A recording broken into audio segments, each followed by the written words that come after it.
D'habitude, quand la presse étrangère parle du lieu où vous habitez, on est flatté. Mais je dois dire que quand j'ai vu que la BBC et France Info parlaient de la ville de Liège en Belgique, d'où je vous parle, en disant qu'elle était le cœur de la pandémie en Europe, j'ai quand même senti une boule à l'estomac. D'autant plus que j'habite au cœur de Liège, donc j'habite au cœur de la pandémie en Europe. Il est normal que ceci, et pour nous, mais comme pour ceux qui m'écoutent en France, soit un sujet d'inquiétude. Et il est normal aussi que les autorités publiques prennent des mesures.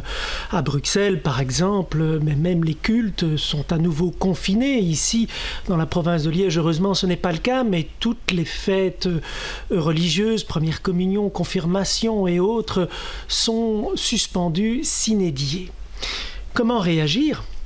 Bien, je crois que d'abord nous devons être des citoyens exemplaires. Nous devons être solidaires, surtout pour aider tous les soignants qui ne savent plus où donner de la tête. Chez nous, en Belgique, les services d'urgence sont déjà quasi saturés.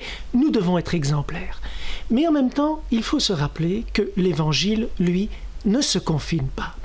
Je me souviens, à la première vague, au mois de mars, il y avait deux types de paroisses.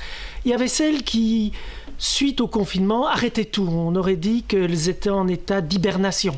Et puis il y en a d'autres qui se réveillaient, qui se disaient non, c'est le moment par excellence de rejoindre les petits, les pauvres, les isolés, les personnes âgées. Et soit par l'ordinateur, soit par des chaînes téléphoniques, soit même par des bons vieux toutes boîtes, on gardait le contact. Eh bien, c'est vraiment le conseil que je donne pour cette seconde vague de pandémie. Rappelons-nous que l'Évangile, lui, ne se confine pas. Oui, soyons des citoyens exemplaires, mais soyons inventifs. Et si vous me dites, oui, mais moi je n'y connais rien en ordinateur, c'est peut-être l'occasion dans vos paroisses, dans vos aumôneries, de demander à des jeunes de prendre leur part d'Évangile et de nous aider à utiliser tous les outils qui permettent de faire passer l'Évangile malgré le virus. Alors, bon courage, par belle ou par laide, le Seigneur est avec nous.